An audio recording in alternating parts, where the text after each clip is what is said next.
Hello YouTuber family, Radhe Radhe. কেমন আছেন সবাই? আপনাদের সকলকে স্বাগত জানাই আমার আরও একটি নতুন রেসিপির ভিডিওতে। আজ না আমি আপনাদের ডিমের কাটলেট বানিয়ে দেখাবো, একদম হোটেল বা রেস্টুরেন্টের মতো। আর বাড়িতে থাকা অল্প কিছু উপকরণ দিয়েই হোটেল বা রেস্টুরেন্টের মতো কীভাবে ডিমের কাটলেট বানিয়ে নেবেন সেটাই আপনাদের সাথে আজকে শেয়ার করব। আর এটা বানাতে গেলে না বেশি খরচাপাতিও হয় না। চলুন তাহলে রান্নাটা দেখে নেওয়া যাক। আমি প্রথমে ডিমের কাটলেট বানানোর জন্য একটা প্যান নিয়ে নিয়েছি আর একটু অল্প করে তেল ব্রাশ করে নিয়েছি। আর ডিমের কাটলেট বানানোর জন্য আমি ডিমগুলোকে এইরকম করে আমি ভেজে নেব, যেইভাবে আমরা ডিমের পোচ খেয়ে থাকি না, তো সেইভাবে আমি ভেজে নেব। আর অল্প পরিমাণে একটু গোলমরিচের গুঁড়ো আর একটু বিট লবণ ছড়িয়ে দিলাম। এই দেখুন আমার একটা ডিম ভাজা এখানে কমপ্লিট হয়ে গেছে।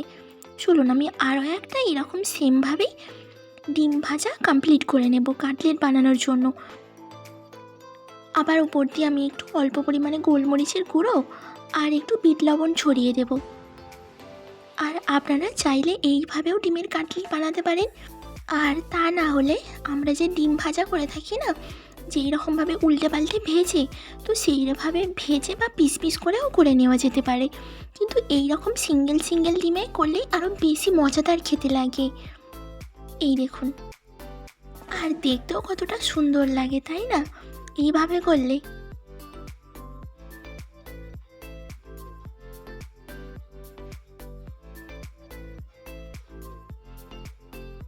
আর এই ডিমের কাটলেটগুলো বানানো না একেবারেই সহজ, আর খেতে এতটা দুর্দান্ত হয়, না খেয়ে দেখলে বিশ্বাস করবেন না। এই দেখুন আমার আরও একটা ডিমের পোচ রেডি।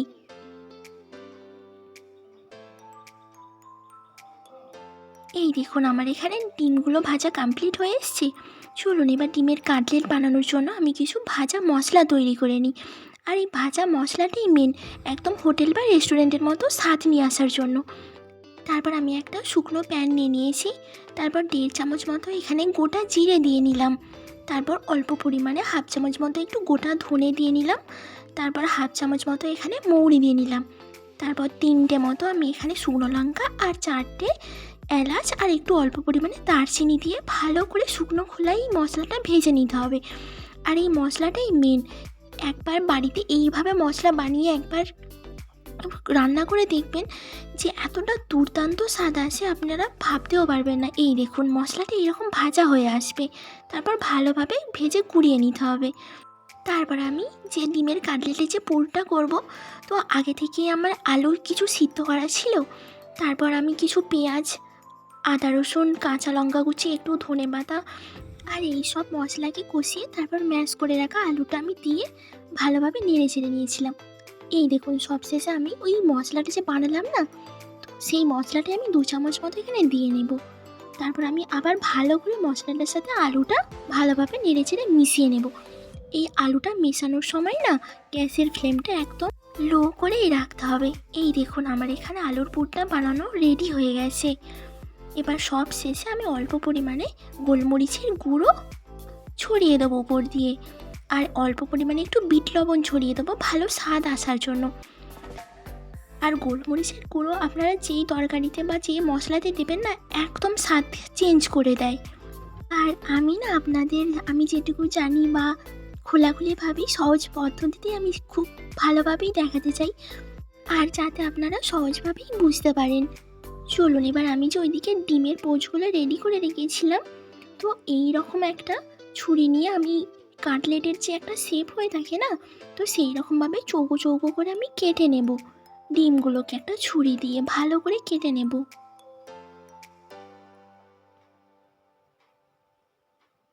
এই দেখুন এখানে আমার ডিমের কাটলেট তৈরির জন্য একটা ডিম রেডি।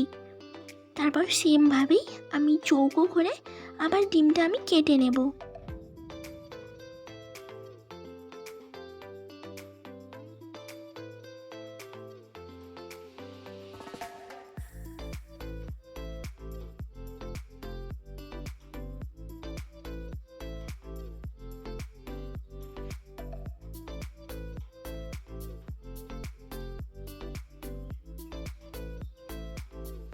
এই দেখুন আমার এখানে কাটলেট তৈরির জন্য ডিমগুলো কাটা কমপ্লিট হয়ে গেছে। চলুন তাহলে এবার ডিমের কাটলেট তৈরির জন্য যে ডিম দিয়ে কোট করব না, দুটো ডিম ফেটিয়ে ভালোভাবে রেডি করে নেব। আমি এখানে দুটো ডিম নিয়ে নিয়েছি, আর উপর দিয়ে অল্প পরিমাণে এখানে বিট লবণ দিয়ে নেব, আর অল্প পরিমাণে গোলমরিচের গুঁড়ো ছড়িয়ে দেব। তারপর ভালোভাবে ডিমটা ফাটিয়ে নিতে হবে, আর খুব সুন্দর করেই ফাটাতে হবে।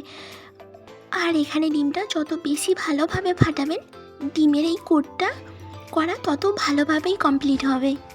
এবার আমি ডিমের কাটলেট বানানোর জন্য আমি আলুর পুর, তারপর কিছু ব্রেড ক্রাম্বস, তারপর ডিমের এই কোটটা আমি সব কিছু রেডি করে নিয়েছি। চলুন এবার তৈরি করে নেওয়া যাক। এই দেখুন, আমি যে ওখানে ডিমের পিসগুলো আমি চৌকো চৌকো করে কেটে রেখেছিলাম না শেপ দিয়ে, তো এর উপর দিয়ে আমি আলুটা এইভাবে লাগিয়ে নেব এক সাইডটা। তারপর সেমভাবেই আমি আরও একটা সাইড আলুটা এরকম চেপে চেপে দিয়ে একটা কাটলেটের আকারে শেপ দিয়ে নেব। এইভাবেই ডিমের চারিপাশটা আলু লাগিয়ে লাগিয়ে কাটলেটের যে পিসটা সেটা তৈরি করে নেব। এই দেখুন, আমার এখানে কমপ্লিট হয়ে গেছে আলু লাগানো। এবার আমি ডিমে ভালোভাবে ভিজিয়ে নেব, আর তারপর ওটা ব্রেড ক্রাম্বসে দিয়ে ভালোভাবে এটা কোট করে নেব। এই দেখুন, আমি ওই ব্রেড ক্রাম্বসে দিয়ে ভালোভাবে মিশিয়ে নেব। এই দেখুন, আমার এখানে একটা ডিমের কাটলেট তৈরি করা রেডি। এই দেখুন, আমি সেমভাবেই আমি আরও একটা ডিমের কাটলেট তৈরি করে নেব।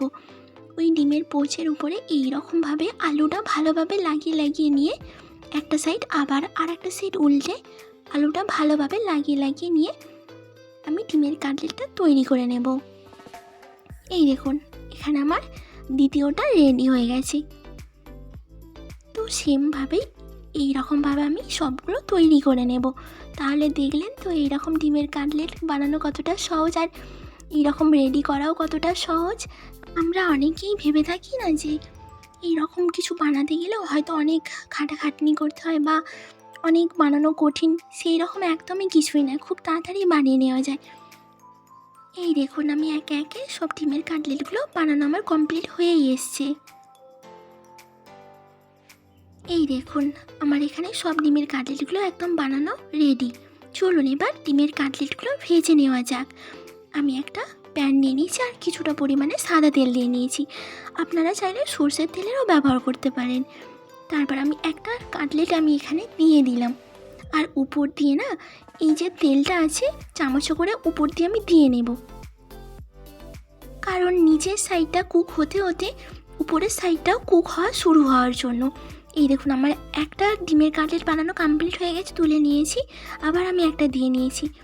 এই দেখুন, একটা সাইড হয়ে গেছে, তো আমি আস্তে আস্তে উল্টে পাল্টে আমি ভালো করে ডিমের কাটলেটগুলো আমি ভেজে নেব। দেখুন কতটা দেখতে সুন্দর লাগছে, তাই না? আর দেখতে যতটা না সুন্দর, খেতে আরও বেশি সুন্দর। না বাড়িতে একবার বানিয়ে দেখলে বিশ্বাস করবেন না। এটাও আমার রেডি ডিমের কাটলেট বানানো।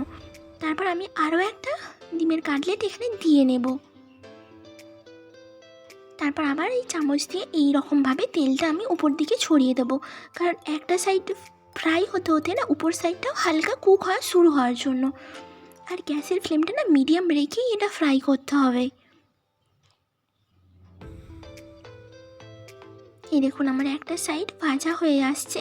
তারপর আরও একটা সাইড আমি এইভাবে উল্টে ভেজে নেব।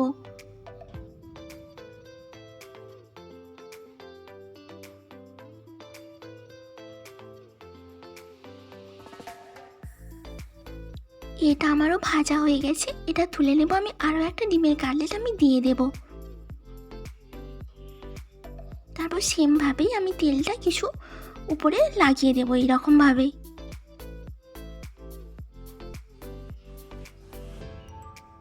এই দেখুন, একটা সাইড ভাজা হয়ে এসছে। তারপর আমি আরও একটা সাইড আমি ভালোভাবে ভেজে নেব।